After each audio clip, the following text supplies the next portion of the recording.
We've heard how these emails to lobbyists may have been an oversight, but how do you explain a registered lobbyist like Matt Vinci soliciting for you in your campaign? Well, you know, as I understand it, Matt wrote a solicitation, and you know, he's welcome to do that. There's no law that precludes him from doing that. Why shouldn't he? It's happened before. I'm sure it'll happen again. I think the point that should be made here, which was made by Pat McDonald, is that we do need to look at our old statute on campaign finance. The fact that we have it at all is only because the bill that was passed more recently was turned down or rejected by the U.S. Supreme Court. So we're relying on an old antiquated law. And one of the challenges in a situation like this for every candidate, I can tell you, I've talked to both Republicans and Democrats who worry about it, is that the technology of today doesn't necessarily match the statute of the past. And what do I mean by that? Anyone can sign up on our website or any other candidate's website, and they often don't give a first name or last name, they just give you an email address. So it was an oversight. We did it. Other people have done it, both Republicans and Democrats. We don't like oversights like that. I've asked my folks to scrub the email list again to try to figure out who's on it, who's not. But here's the important point. We did not take any money from lobbyists as a result of that solicitation, nor would we.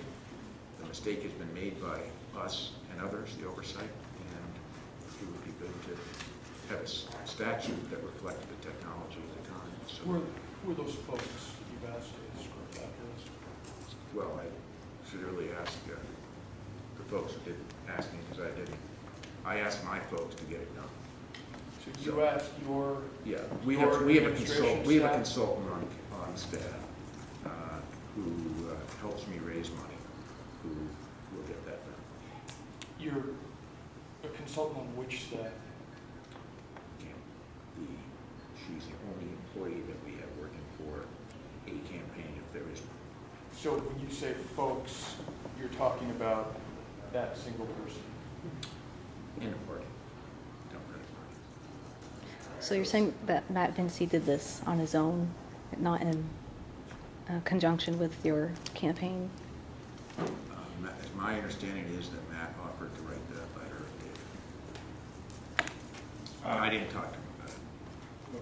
Is my recollection correct that in the last campaign, the professional firefighters actually endorsed your opponent? That's correct. And now we have the head of the professional firefighters writing this letter for you. Sounds like they're coming around. Is that a coup for you, or what's going on there? They finally brought those guys onto the reservation or something, or what? You know, this is really the point. I've been in office for slightly more than 100 days. I am not working on a campaign. I am working for the people of Vermont to create jobs and lift economic votes of those who have jobs. And traditionally, we do campaigns in Vermont at the end of the second biennium. I'm not an announced candidate.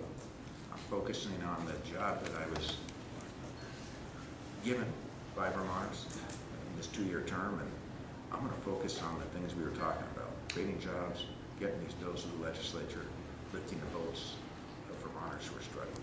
Your Secretary of Civil and Military Affairs is working apparently on our own personal time on your campaign. Are there any other members of your staff, your administration staff, that are also working on your campaign?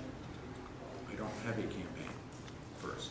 Second, it's not uncommon in administrations like mine for some employees occasionally to volunteer their free time on a weekend or whatever they wish at home at night to do the few things that happen just in case you run.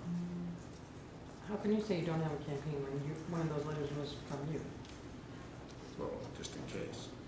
I'm not an announced candidate. But you're blaming the technology. I'm not blaming technology. We take full responsibility for the oversight. We apologize for the oversight. Just the question that Pat McDonald raised is, does the statute reflect the technology of today? I think it's a good question. Do you agree with Jesse Bragg that it's a bigger sin to write it on paper than in an email? I'm not going to get into the weeds on this one. I think the whole thing, this discussion reminds me a little bit of the birth certificate the President of the United States had to show yesterday.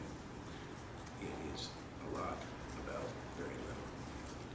Thanks, folks. Thank you.